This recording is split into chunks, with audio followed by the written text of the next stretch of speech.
So apparently, if you remember correctly, I did a previous, not previous, what the hell am I talking about, previous? I watched a guy how he built all 36 Lego Minikits, and apparently he made a sequel. I'm genuinely curious what he has in mind for the sequel, so let's watch that now. A few months ago, I built all 36 Minikit builds from LEGO Star Wars The Complete Saga. But as it turns out, there's more. Many, and I know many of you commented about the absence of the Rebel Blockade Runner Super Kit from LEGO Star Wars the video game. But only one of you commented about a Minikit so rare in my hundreds of hours of LEGO video game playing. I had never heard of it before. A Minikit so rare. After I responded to said viewer letting him know I'd be making this very video, he thanked me for sharing this piece of LEGO Star Wars lost media. If you haven't seen my last video building the LEGO I'm hyped actually. Ta-da! This display of all 36 Minikits from the Complete Saga and my video sharing that journey took me over a year to make. And you had to switch up some of the parts so you weren't exactly 100% accurate. And in that time, some of the parts I need to make these custom builds absolutely accurate to their in-game models have been released. And accuracy is our goal after all. So how many builds need fixing? Of the 30 Minikit builds I completed in the last video, 10 of them will be needing more proper adjustments today. I will stop at nothing to make these mini-kits as accurate as possible. With the 2 new mini-kits we'll be building today, and the 3 mini-sets that didn't make it into the Complete Saga, our collection now sits at an awkward 29 out of 41 mini-kit builds on display. Oh, 41. So interesting. We're going to be building 2 new mini-kits from LEGO Star Wars the video game, dropping the studs on those expensive parts to make the collection as accurate as possible, beautifying the display. Wait, hold on a second. Rewind. As accurate as possible. The bastard. The wheels don't match on one side. Yeah, look. This is the wheels on the right side. As accurate as possible. These are the wheels on the left. I never knew he mismatched the wheels. So this one's not accurate as well. Huh. Go figure. Beautifying the display, and sharing the results of our community vote for the next LEGO video games mini-kits to rebuild. Which means it's time to build. I'm actually this time. I'm only interested in the Star Wars one, so the other ones can suck my dick. Yeah, that's the only ones I care about, the Star Wars ones. There's no history of the mini-sets to summarize, or any need to read articles about LEGO's color palette. We just get to build. Build, motherfucker. In an effort to finish this LEGO Star Wars mini-kit collection once and for all, I placed 10 Bricklink orders and was able to purchase all of the parts I needed. Because of the rarity of some of these pieces, many of them were shipped from different sellers individually. An incredibly foolish endeavor. In most cases, I paid $5 or more to ship each of these packages. That being said, this money didn't come out of my pockets. It came out of yours. Thanks to all of your insane support of my very first video on this channel, I was able to rake in some Google ad bucks and pay off this entire mini-kit collection. Nice. And all the parts I ordered for this video. Your guys' support has truly meant the world, and I felt it was only fair if I saw the mini-kit accuracy challenge through to its fullest for all of you. I might as well start with the most requested build, the Rebel Blockade Runner Super Kit from LEGO Star Wars the video game. I had no idea this was a mini-kit. Then again, I've only played like the Complete Saga, so I never knew about that too. Unlike the rest of these builds, super kits are not earned by thoroughly inspecting each level for 10 hidden mini kits. Instead, they can be obtained by collecting studs and filling all the stud bars in every main level of the game, famously known as True Jedi. Besides earning the Rebel Blockade Runner Super Kit, getting True Jedi in every level of LEGO Star Wars the video game also grants players the opportunity to venture into a unique bonus level, A New Hope, allowing players to take control of Darth Vader and a Stormtrooper as you slaughter loads of Rebel troopers and board the Tantive 4. The same day I sat down to digitally rebuild this set on Bricklink Studio, a YouTuber named Classic Bricks uploaded a video building the Rebel fleet from the Complete Saga, and included in so he has our very own perfectly rebuilt Rebel Blockade Runner Super Kit. All I had to do was follow his guide rebuilding it digitally and ordered the parts. Quite a bit easier than last time. Classic Bricks, you are a gentleman and a scholar, my friend. You did an excellent job rebuilding this ship. And I have to say, you guys are right. This is an incredibly worthy ship to add to the mini-kit build collection. This ship can be recreated with absolute accuracy. Only a couple small modifications of a few parts on top. Yeah, that makes The sense. engine section in the rear, Because those things would stick out otherwise. thrusters resemble their iconic layout from the ship in universe excellently. The cockpit section is also represented well, and the whole Rebel Blockade Runner just has a slick feel to it. For a 20-year-old LEGO Star Wars ship, I think this set is cream of the crop. Looks nice. We've seen some incredible heroes pop up over the course of this project. Classic Bricks, Chrome Daddy, but I don't think many Chrome Daddy. next night. I still love the fact that someone named themselves that way. Sky Dragon. There were thousands of supportive comments and suggestions on my last Minikit video on what to conquer next. But Luke left a comment so intriguing, it practically inspired the making of this entire Part 2 video. What about the unreleased droid control ship Minikit from the unreleased Anakin flight level from the original 2005 LEGO Star Wars the video game? What? I made instructions for it and would be happy to share them. Whoa. There's a lot to unpack here. Yeah. Part of the canceled Anakin's flight level from LEGO Star Wars the video game, as it was later reworked as a bonus level for the complete saga. But I had certainly never heard of the droid control ship Minikit before. Me neither. Episode 1 is practically my favorite Star Wars movie, and the droid control ship has been doomed to be an advent calendar build thus far in the 25-year run of LEGO Star Wars. It is woefully underrepresented in LEGO. To know that there's an official LEGO build of this ship was an awesome discovery. And Luke already made instructions and would be happy to share them? I would be a fool to pass that up. After some back and forth messaging, Sir Skydragon sent me his entire Google Drive folder filled with images, renders, instructions, in-game screenshots, and documents of all his research on this Minikit build.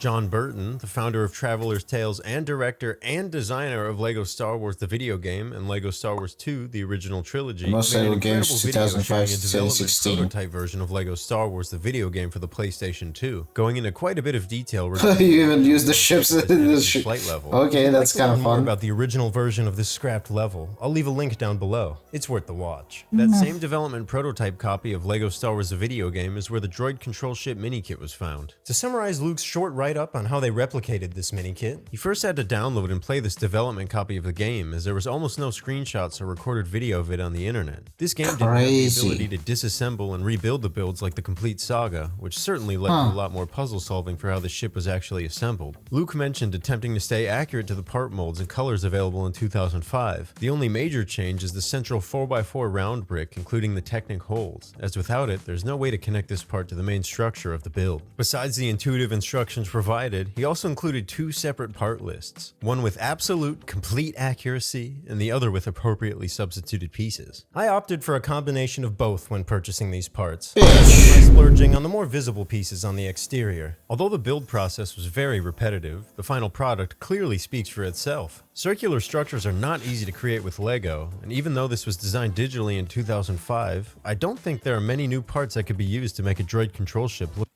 Gotta say, it looks really good for a Minikit. Aside from the holes, it really does feel one-to-one to the actual ship made in LEGO. Crazy how the Advent Calendar one looks like absolute garbage in comparison to this.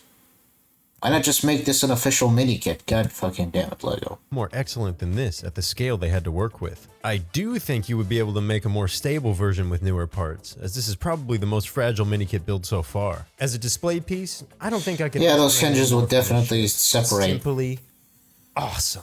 As if he wasn't enough of a hero, Sir Skydragon wanted me to share all of his incredible work with all of you. Linked down below is that Google Drive folder with everything Luke sent over. The instructions, part lists, the whole kit and caboodle, completely and entirely for free. If you'd like to see more of his custom Star Wars builds or send a proper thanks for his hard work resurrecting this lost... of course, he made the Sun Crusher. On Instagram, stupid ship. Luke Skybuilder. Luke, thanks once again for your dedication for these games we all love and for reaching out after the last video. This truly was an awesome build to bring to life. With that, I think it's finally time to repopulate our podium. Continuing the theme of Episode 1 Peak, there are a handful of changes to make to the Gungan Bongo. Those incredibly expensive light bluish gray 1x6 curved slopes can be more accurately depicted with 1x4 curved slopes that I totally blanked on last time. Besides that, those weak, Beta 3 stud long blue bars can now be replaced with based Alpha 4 stud long blue bars, thanks to newly being included in the elusive Dragonborn Paladin collectible minifig and the expensive Acclimator class assault ship from this year. Luckily, these parts are readily available on Bricklink, and I didn't even have to sell my spleen to get them.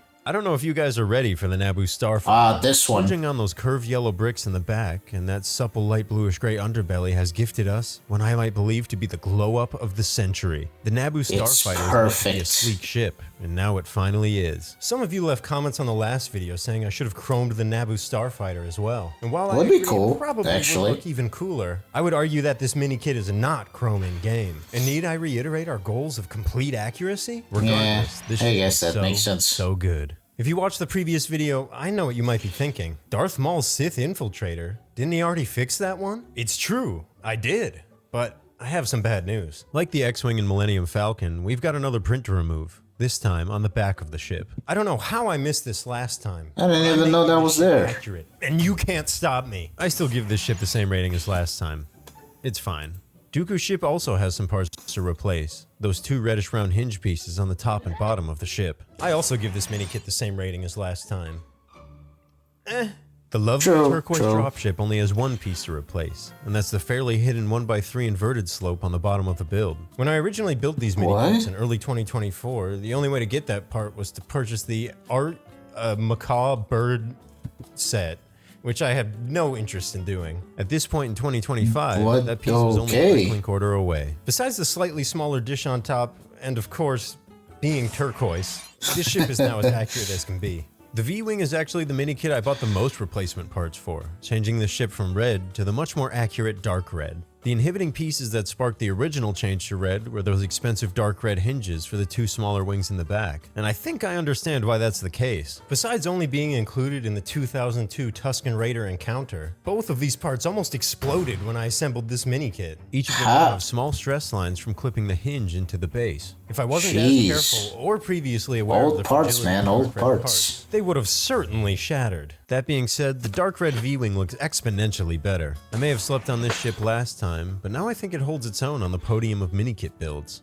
The Sandcrawler also has a few parts to correct, and that's the mismatch wheels. I ordered the I saw that shit from two different Bricklink sellers, but one of them didn't quite get the memo. Instead of placing Bricklink order 50 or whatever, I just kind of tried to hide it a little bit. You motherfucker! Didn't even notice last time, and now but I noticed here. And you have nothing to complain about. Our accuracy challenge sure, I guess. Fast. In the last video's comments, Imperial Bricks pointed out that it could be argued Vader's TIE Advance has a later shade of transparent blue for the thruster in the back. Easy fix.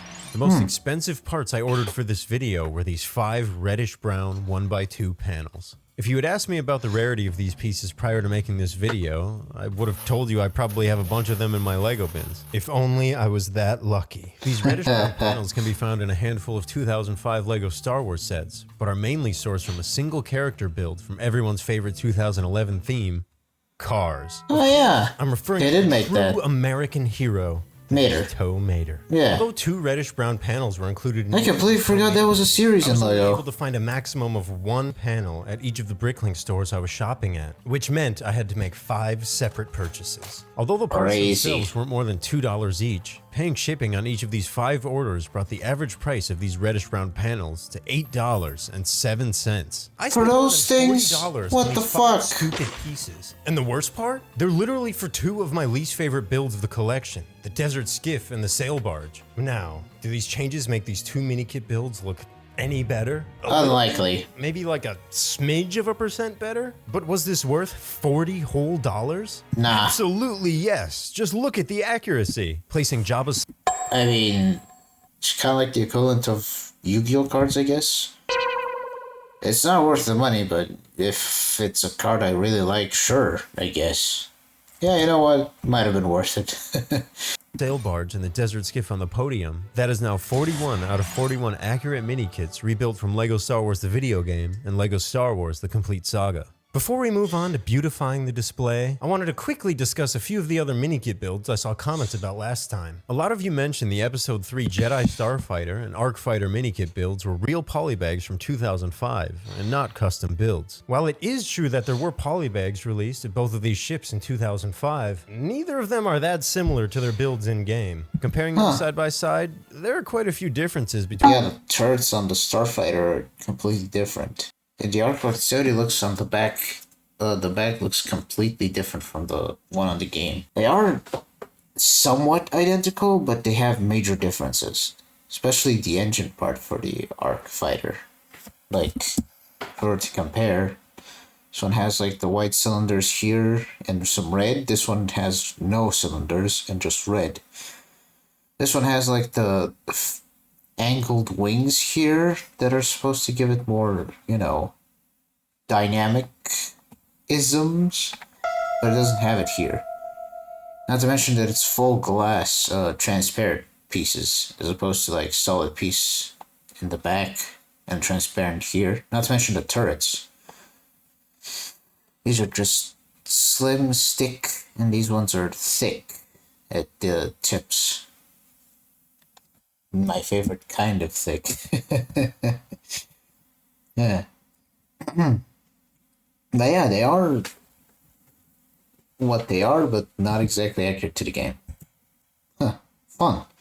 Between each of these builds, enough that I would consider them completely separate designs. So enjoy those 2005 polybag builds, but be aware, those are not the same builds that are used in game. The illegal building technique haters were having a field day with my Wookiee catamaran solution, oddly tucking cheese slopes between a layer of plates to invert our reddish-brown curved slopes. After almost a full year of being assembled, the illegal Wookiee catamaran is holding together strong. Regardless of your opinions on this technique, Playmation Shorts recently DM'd me to let me know the new River Steamboat set included the actual inverted slopes we're looking for. I have zero interest in spending $330 on this set, but once those parts are more readily available, I will absolutely be making the proper adjustments for this build. In an effort to declutter the front of the Minikit display, I thought it would be fun to create a few small stands to properly show off these extra builds. Although fairly simple in construction, elevating the Rebel blockade runner and droid control ship on either side of the podium really adds a lot to the display. I also wanted to show off those 3 mini sets that didn't make it into the LEGO Star Wars games. They do look dope.